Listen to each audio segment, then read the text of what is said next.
Hai, Assalamualaikum warahmatullahi wabarakatuh. Perkenalkan, nama saya Zikrina Salsabila dengan NIM 248620600074. Saya dari PGSD FIF UMT Unggul.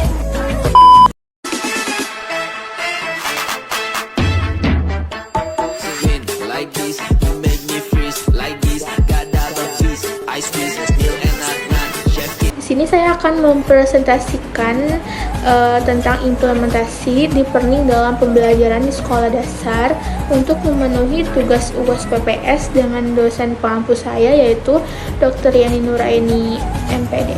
Di sini ada daftar isi yang saya akan bahas. Ada apa itu deep learning, teori-teori tentang deep learning, contoh implementasi deep learning, manfaat deep learning, kesimpulan, daftar pustaka, dan penutup.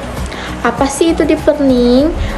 Konsep deep learning diperkenalkan oleh Simarton dan Saljo sejak 1976 dan terus berkembang sampai dengan saat ini seiring dengan perkembangan ilmu pengetahuan dan teknologi. Dalam konteks pendidikan, deep learning adalah pendekatan pembelajaran yang tekanan pemahaman konsep dan penguasaan kompetensi secara mendalam dalam mencakup materi yang lebih sempit. Teori-teori tentang deep learning. Teori pembelajaran deep learning dalam pendidikan merupakan pendekatan pembelajaran yang mendalam di mana siswa tidak hanya menghafal informasi tetapi juga memahami konsep secara mendalam. Pendekatan deep learning menekankan pada pemahaman konsep, keterkaitan antar materi, kemampuan berpikir kritis, serta penerapan pengetahuan dalam kehidupan sehari-hari. Martins 2010.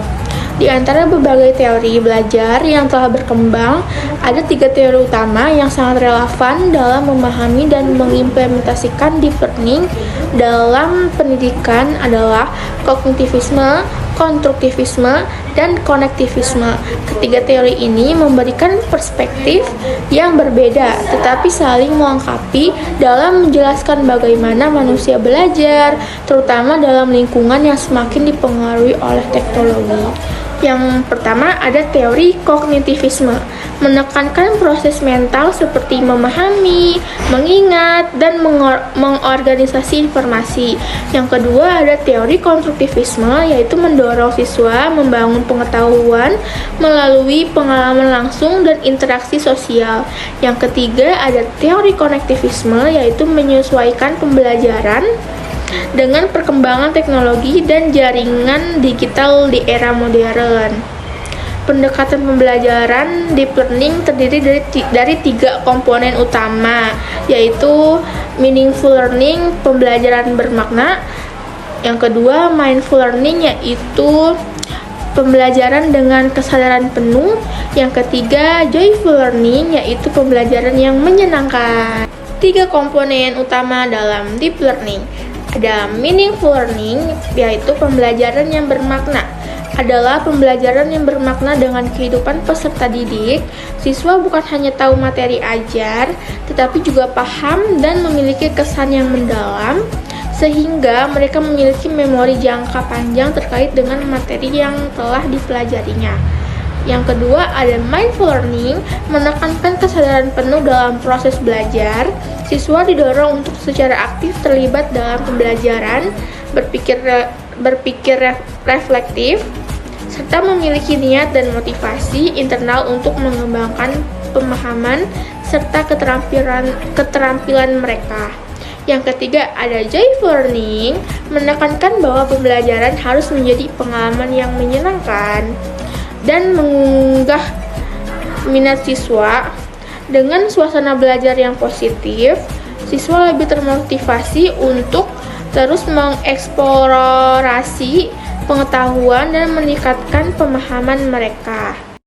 Contoh implementasi deep learning di kelas 4, guru mengangkat tema mengatur keuangan pribadi dalam pelajaran matematika dan bahasa Indonesia. Siswa diajak membuat rencana menabung selama 1 bulan untuk membeli barang impiannya seperti mainan atau buku. Mereka belajar menghitung pengeluaran harian dan menyesuaikan dengan uang saku yang mereka miliki. Dari sini siswa memahami konsep aljabar sederhana sambil belajar mengatur keuangan dalam kehidupan nyata.